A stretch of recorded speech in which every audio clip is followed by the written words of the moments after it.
बिलासपुर में hit and run का मामला सामने आया है। तेज रफ्तार कार ने 4 लोगों को टक्कर मार दी है। 2 लोगों की मौके पर मौत हो गई है, 2 घायल हो गए हैं। मौके पर चक्करभाटा और सिरगिट्टी पुलिस पहुंची है। नया बस स्टैंड अभिलाषा परिसर के पास की ये घटना बताई जा रही है। ग्रामीण एएसपी रोहित झा ने इसकी पुष्टि की है। तो बिलासपुर से ये खबर हम आपको बता रहे हैं, जहां पर हिट एंड रन का मामला सामने आया है।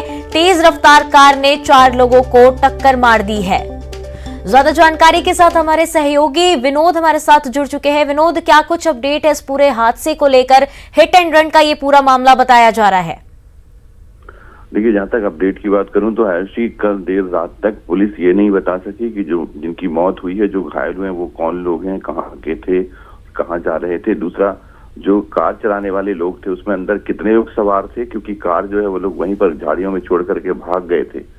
और ये वो इलाका है जहां पर कि बता दें कि गुरुवार को काफी बड़ी संख्या में पुलिस परिवार की महिलाएं एसपी के पास ज्ञापन देने पहुंची थी, ये बात को लेकर के कि यहाँ पर शराब भट्टी है और शराब भट्टी से खुद पुलिस परिवार की महिलाएं और बच्चियां परेशान हैं। तो ये उस इलाके में है जिस इलाके में लोग परेशान हैं, पुलिस की परिवार परेशान है। उस इलाके में ये घटना हुई देर रात को और पुलिस, ऐसा लगता है जो सिरगिट्टी पुलिस है वो लीपापोती करने में जुटी है, क्योंकि अभी तक न तो वो कार चलाने वाले लड़के पकड़े गए हैं, इसकी कार है, ये सब चीजें बताने पुलिस पूरी तरह से असमर्थ है। जहां तक उनकी बात करें तो जो अभी तक जानकारी मिली है कि ये मजदूर वर्ग के लोग हैं, कोल वॉशरी का इलाका है और रात को ये काम करके लौट रहे थे, तब ये तेज रफ्तार ने उन्हें अपना निशाना बनाया और 4 लोगों को दबा दिया।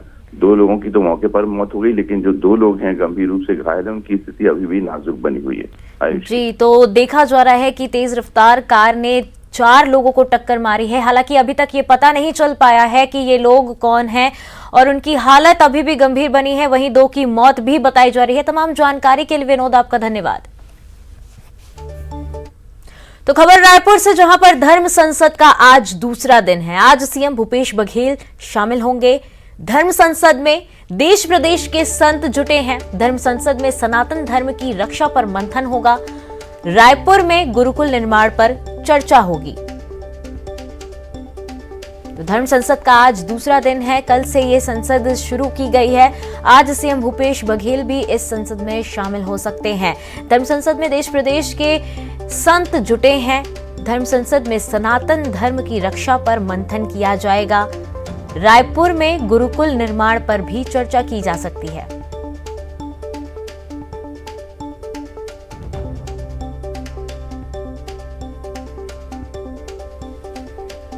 तो ज्यादा जानकारी के साथ हमारी सहयोगी ममता हमारे साथ बनी है इस खबर पर। तो ममता, आपसे जानना चाहेंगे, धर्म संसद का आज दूसरा दिन है और इस दौरान देखा जा रहा है कि सीएम भूपेश बघेल भी शामिल हो सकते हैं। बिल्कुल, देखिए 2 दिनों की ये धर्म संसद आयोजित की गई है और राजधानी रायपुर के जो भाटा गांव के पास जो रामा भाटा है, वहाँ पर ये धर्म संसद जो है आयोजित की गई है। और कल जो शोभा यात्रा निकली उसमें पूर्व मुख्यमंत्री डॉक्टर रमन सिंह भी शामिल हुए थे। और इसके साथ ही हम बात करें तो राज्य गौ सेवा आयोग के जो अध्यक्ष हैं वो शामिल हुए थे। संसदीय सचिव विकास उपाध्याय शामिल हुए थे। बीजेपी के लीडर्स भी शामिल हुए थे। और आज मुख्यमंत्री भूपेश बघेल इस धर्म संसद में शामिल होंगे। उन्होंने कल कहा भी था, जब उनसे सवाल किया गया था क्रिसमस के लिए जब सेलिब्रेशन में शामिल होने के लिए आए थे, तो उन्होंने कहा था कि निमंत्रण मिला है। और इस धर्म संसद की अगर हम बात करें तो यहाँ पर जो कल दिन भर जो मंथन हुआ, चर्चा हुई, वो ये है कि जो लोग शामिल हुए थे उनका कहना था कि सनातन धर्म को प्रचार प्रसार करना है। और खासतौर पे आज के समय की जो युवा पीढ़ी है वो ठीक से परिचित नहीं है, तो उनके बीच में खासतौर से बताना है कि हिंदू धर्म जो सनातन धर्म है वो क्या है।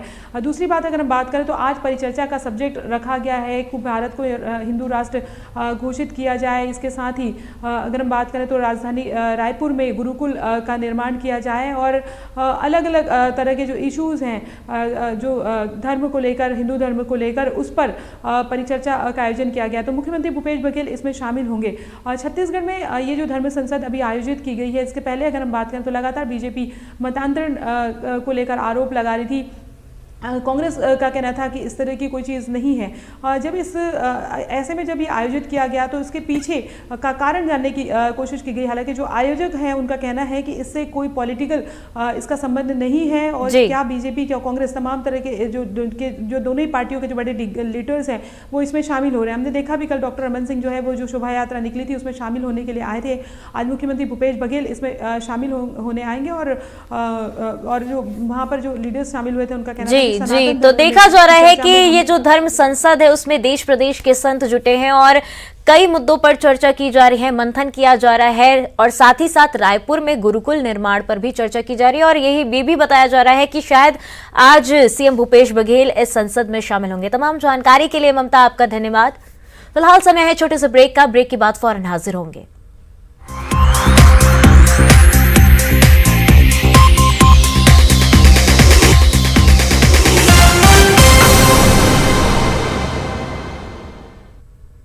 ब्रेक के बाद आप सभी का स्वागत है। खबरों में आगे बढ़ते हैं। कोरोना के नए वेरिएंट ओमिक्रॉन को लेकर प्रधानमंत्री नरेंद्र मोदी ने देश को संबोधित किया। अपने संबोधन के दौरान पीएम मोदी ने कहा कि कोरोना के नए वेरिएंट ओमिक्रॉन के मामले तेजी से बढ़ रहे हैं। ऐसे में हालात हमें सावधान रहने की जरूरत है।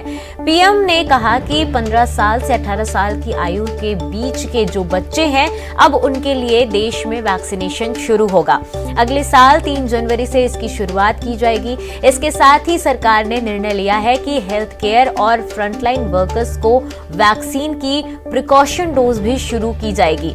इसकी शुरुआत अगले साल 10 जनवरी से की जाएगी। उन्होंने कहा कि कोरोना वैश्विक महामारी से लड़ाई का अब तक का अनुभव यही बताता है कि व्यक्तिगत स्तर पर सभी दिशा निर्देशों का पालन कोरोना से मुकाबले का बहुत बड़ा हथियार है और दूसरा हथियार है वैक्सीनेशन।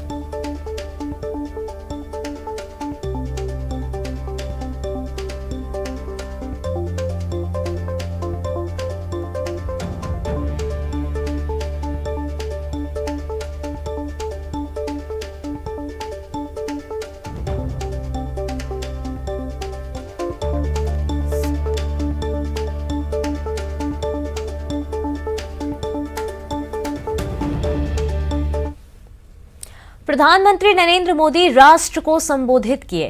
पीएम मोदी ने कहा कि कोरोना के नए वेरिएंट ओमिक्रॉन के मामले तेजी से बढ़ रहे हैं। ऐसे में हालात हमें सावधान रहने की जरूरत है। आने ही वाला है 2022 बस आने ही वाला है। आप सभी 2022 के स्वागत की तैयारी में जुटे हैं, लेकिन उत्साह और उमंग के साथ ही ये समय सचेत रहने का भी है। आप सभी से आग्रह करूंगा कि पैनिक न करें। हां, सावधान रहे, सतर्क रहे, मास्क उसका भरपूर उपयोग करें और हाथों को थोड़ी थोड़ी देर पर धुलना, इन बातों को हमें भूलना नहीं है। 15 साल से 18 साल की आयु के बीच के जो बच्चे हैं, अब उनके लिए देश में वैक्सीनेशन प्रारंभ होगा। 2022 में 3 जनवरी को सोमवार के दिन से इसकी शुरुआत की जाएगी। पीएम मोदी ने कहा कि एहतियात की दृष्टि से सरकार ने निर्णय लिया है कि हेल्थ केयर और फ्रंटलाइन वर्कर्स को वैक्सीन की बूस्टर डोज भी दी जाएगी। इसकी शुरुआत 2022 में 10 जनवरी सोमवार के दिन से की जाएगी। प्रधानमंत्री ने कहा कि हम सबका अनुभव है कि जो कोरोना वॉरियर्स हैं, हेल्थ केयर और फ्रंटलाइन वर्कर्स हैं, इस लड़ाई में देश को सुरक्षित रखने में उनका बहुत बड़ा योगदान है। वो आज भी कोरोना के मरीजों की सेवा में अपना बहुत समय बिताते हैं। कोरोना वॉरियर्स है, हेल्थ केयर और फ्रंटलाइन वर्कर्स हैं। इस लड़ाई में देश को सुरक्षित रखने में उनका बहुत बड़ा योगदान है। वो आज भी कोरोना के मरीजों की सेवा में अपना बहुत समय बिताते हैं। इसलिए प्रिकॉशन की दृष्टि से सरकार ने निर्णय लिया है कि हेल्थ केयर और फ्रंटलाइन वर्कर्स को वैक्सीन की प्रिकॉशन डोज भी प्रारंभ की जाए। इसकी शुरुआत 2022 में 10 जनवरी सोमवार के दिन से की जाएगी। साथियों, कोरोना वैक्सीन का अब तक का ये भी अनुभव है कि जो अधिक आयु वाले हैं और पहले से ही किसी न किसी गंभीर बीमारी से पीड़ित है, उन्हें प्रिकॉशन लेना सलाह योग्य है।